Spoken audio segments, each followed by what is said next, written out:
Hola, ¿qué tal? Bienvenidas y bienvenidos a una nueva edición de Impacto Económico. Aquí en la pantalla de Telesur les saluda Luis de Jesús. De inmediato revisamos titulares. La legislatura panameña aprueba proyecto de ley para una solución integral a los ingresos fiscales en el país. Lo vemos a continuación en nuestra perspectiva latinoamericana. En nuestro contexto económico analizamos el plan de reducción de la jornada laboral a 40 horas por semana en Chile y el peso que tendría en la economía chilena. Y el gobierno de Francia presenta su presupuesto para el próximo año fiscal 2020 con reducciones de impuestos para hogares y empresas. En Economía 360 ampliamos.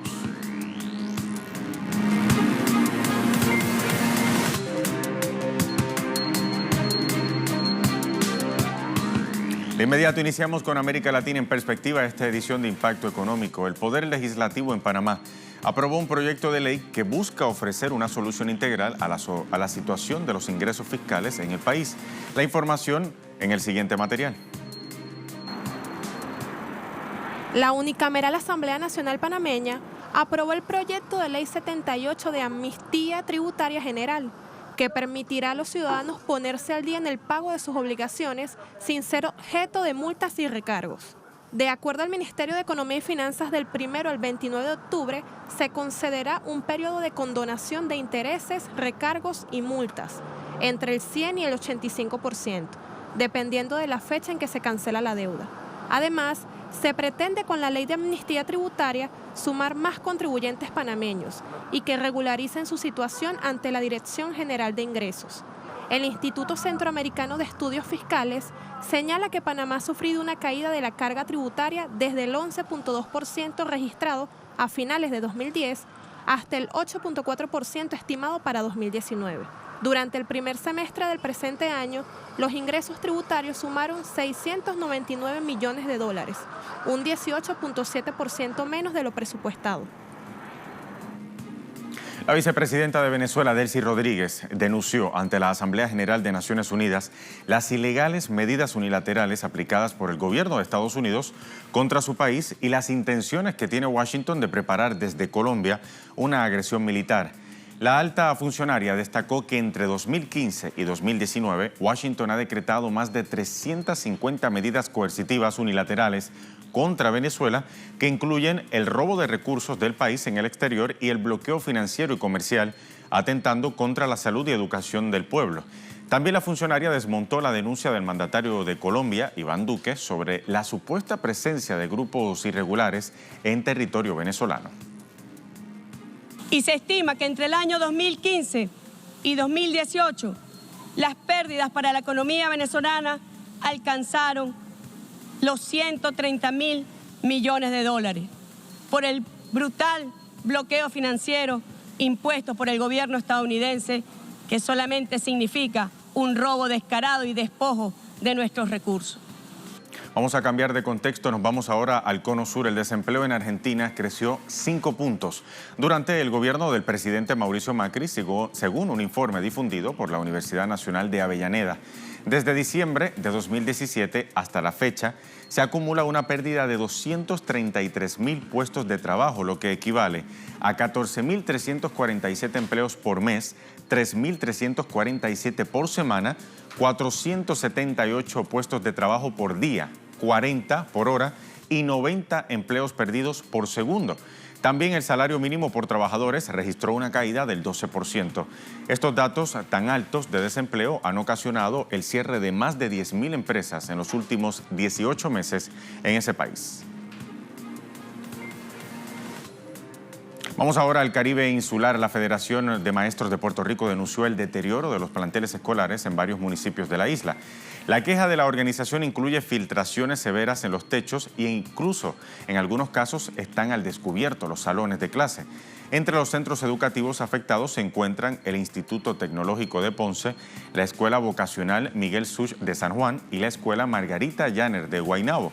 La presidenta de la Federación, Mercedes Martínez, dijo que la irregularidad fue notificada ante el secretario interino del Departamento de Educación, Eligio Hernández, y la gobernadora Wanda Vázquez.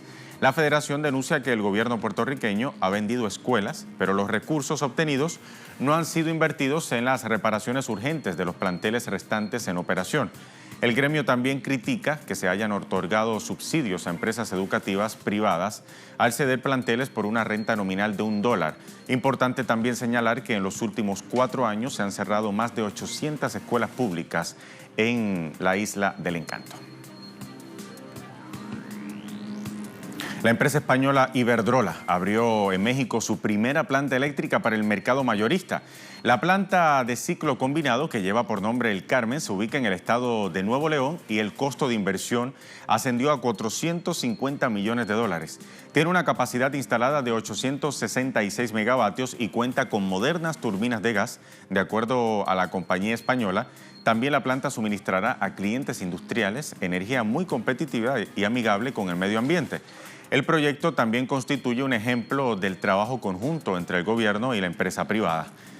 La energía generada por la planta será equivalente a abastecer a 1 millón de mexicanos.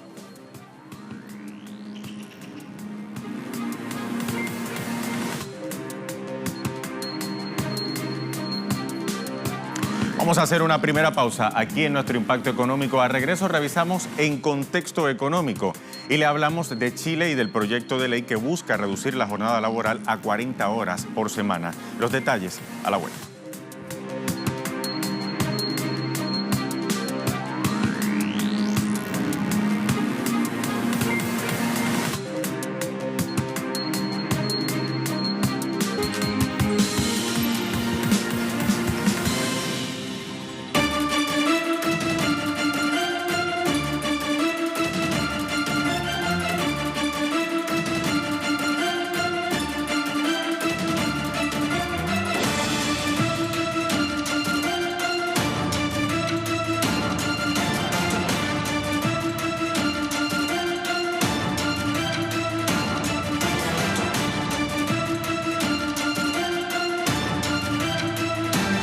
Momento de En Contexto Económico. Las autoridades chilenas debaten 2 propuestas sobre los efectos económicos que traería el plan de reducción de la jornada laboral a 40 horas por semana. El Centro Estratégico Latinoamericano de Geopolítica, el CELAC, trabajó un informe completo sobre el tema y lo presentamos a continuación. El gobierno del presidente Sebastián Piñera propuso inicialmente flexibilizar la jornada laboral, esperando que trabajadores y empleadores lograran un acuerdo para definir el horario más conveniente. Dicha propuesta contemplaba una jornada de 180 horas mensuales, a ser distribuida de forma flexible cada semana. Esto implicaría que en un mes la semana laboral quede en 44 horas en 2020 y alcance las 41 horas en 2027. Por otro lado, el Partido Comunista de Chile, desde el Parlamento, planteó una reforma para reducir la jornada legal de 45 a 40 horas semanales. El grupo político asegura que Chile es uno de los países con mayor número de horas laboradas a la semana, lo cual repercute en estrés laboral, cansancio y ausentismo de los trabajadores como consecuencia de la sobrecarga. Para los investigadores del CELAC, definir la jornada laboral es parte de la centralidad del modelo económico y social, ya que las conquistas históricas de los trabajadores han girado en torno a las horas de trabajo. La distribución del tiempo entre ocio y trabajo define la calidad de vida de los ciudadanos y el tipo de crecimiento económico que se alcanza. Importante saber sobre este tema qué posición ocupa Chile dentro de la Organización para la Cooperación y el Desarrollo Económico, la OCDE, con respecto a la cantidad de horas laborales promedios trabajadas y qué dicen los economistas sobre las teorías de salario. Vamos a ver. Datos difundidos por la OCDE muestran que Chile es el 6º país con más horas promedio trabajadas en el año. Esto quiere decir que los chilenos trabajan 210 horas más al año que el promedio del organismo. Asimismo, a pesar que el país redujo el máximo de jornada laboral legal de 48 a 45 horas semanales desde el año 2005, el promedio de su jornada efectiva destaca entre las más elevadas de Latinoamérica y entre los países que forman la OCDE. Pero el gobierno de Sebastián Piñera no tiene interés en reducir y utiliza como argumento que si se realiza la reducción de estas horas, ocasiona una caída de la productividad. Sin embargo, cuando se dio la reducción laboral de 2005 en Chile a 45 horas, la productividad continuó creciendo en buen ritmo, alcanzando 0,9 puntos.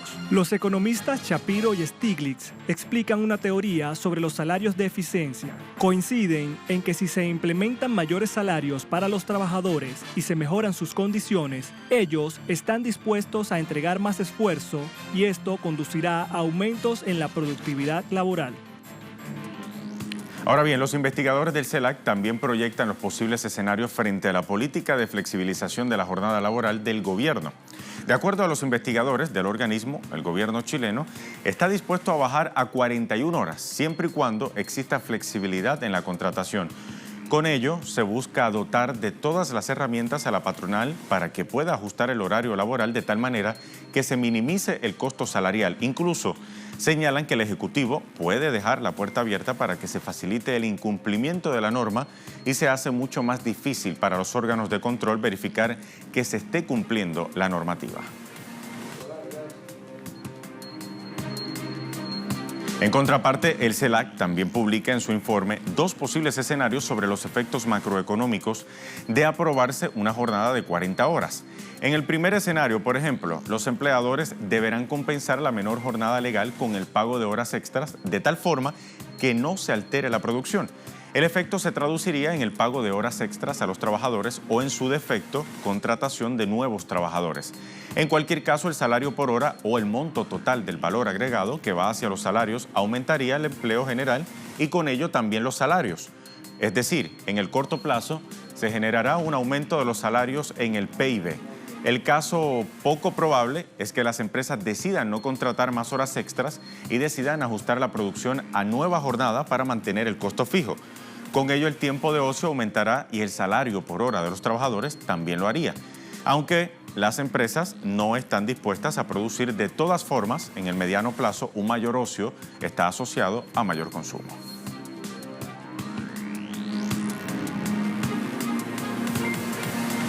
Bien, momento de una segunda pausa aquí en nuestro impacto económico. Al regreso revisamos Economía 360, hablamos de Europa, hablamos de Francia, el presupuesto 2020 presentado por el gobierno galo. Al regreso, los detalles.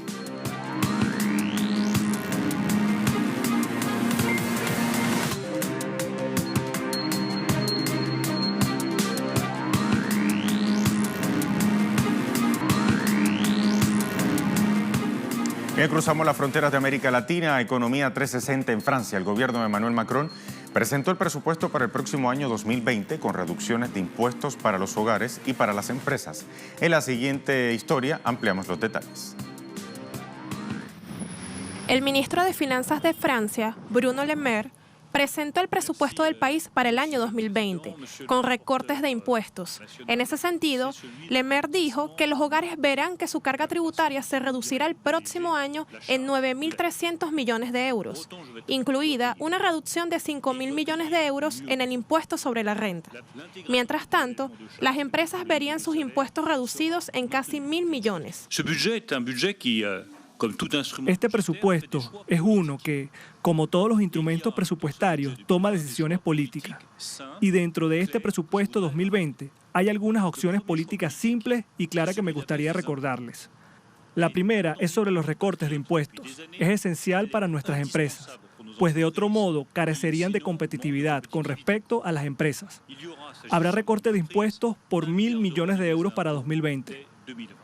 Emmanuel Macron enfocó los recortes de impuestos al comienzo de su presidencia en empresas e inversores como parte de su campaña de reforma, que esperaba impulsaría el crecimiento al desatar una ola de inversión y actividad empresarial. Sin embargo, también le valió críticas como presidente de los ricos y ayudó a provocar oleadas de manifestaciones antigubernamentales a fines del año pasado por parte de los chalecos amarillos.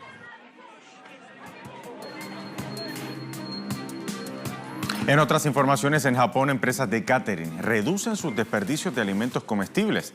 Tal es el caso, por ejemplo, de Kura Sushi, la cadena más grande de este tipo de compañías en Japón, que comenzó a hacer hamburguesas de pescado utilizando carne de pescado con huesos, que ayuda a reducir el desperdicio de materias primas en 300 toneladas. También existen tiendas que venden alimentos no perecederos, incluidos dulces enlatados, condimentos y bebidas a precios que son de 1/5 a 1/10 parte de los precios originales, debido en parte a que los productos están cerca de su fecha de vencimiento y algunas personas, por ejemplo, los compran para consumo o para la fabricación de composta y fertilizantes orgánicos. En mayo pasado, el gobierno nipón promulgó una ley que busca promover la reducción de desperdicios de alimentos. La legislación busca reducir en más de 6 millones las toneladas de alimentos aún comestibles que se desechan anualmente en ese país asiático. Hablando de Asia, las ganancias obtenidas por las principales empresas industriales de China registraron un aumento en los primeros 8 meses de este año. Datos de la Oficina Nacional de Estadísticas de China revelan que las ganancias obtenidas por 28 de los 41 sectores industriales del país aumentaron entre enero y agosto de este año en comparación con el año pasado. En ese periodo, los dividendos obtenidos por las empresas excedieron los 561 mil millones de dólares. Asimismo, los ingresos de las compañías industriales ascendieron a 9,62 billones de dólares, un aumento del 4,7% interanual, y sus costos comerciales subieron un 5%. En Europa, la Unión Europea y Reino Unido fracasan nuevamente en su intento de encontrar una vía al Brexit. Una vez más, las negociaciones para lograr una salida ordenada del Reino Unido del bloque comunitario no alcanzaron un punto concreto. Esto tras la última reunión de los equipos negociadores de Bruselas y Londres. El ministro de Asuntos Exteriores de Irlanda pidió al gobierno británico una propuesta seria y escrita. Mientras tanto, el primer ministro Boris Johnson, que ven en pantalla, asomó la posibilidad de pedir una nueva prórroga antes de la fecha límite del 31 de octubre. Afirma que buscan irse de la mejor manera y con un acuerdo concreto. Sin embargo, hasta hace unas semanas, el propio Johnson aseguraba que Reino Unido saldría de la Unión en octubre, con o sin acuerdo. Y mire, Ankara desafía las medidas coercitivas de Washington. El portal web Sputnik titula de la siguiente manera: Turquía seguirá comprando petróleo y gas a Irán pese a las sanciones de Estados Unidos. El presidente de Turquía, Recep Tayyip Erdogan, afirmó que seguirá comprando petróleo y gas natural a Irán y que ambos países seguirán cooperando en este y otros asuntos. Ambos aliados se fijaron una meta de aumentar el intercambio comercial de 7.500 millones a 30.000 millones de dólares e incrementar el uso de sus monedas nacionales en las transacciones bilaterales. Erdogan reiteró que no le importa la presión de la Casa Blanca para que se reduzca a cero las exportaciones de Irán y aseguró que seguirán firmes con las relaciones comerciales bilaterales.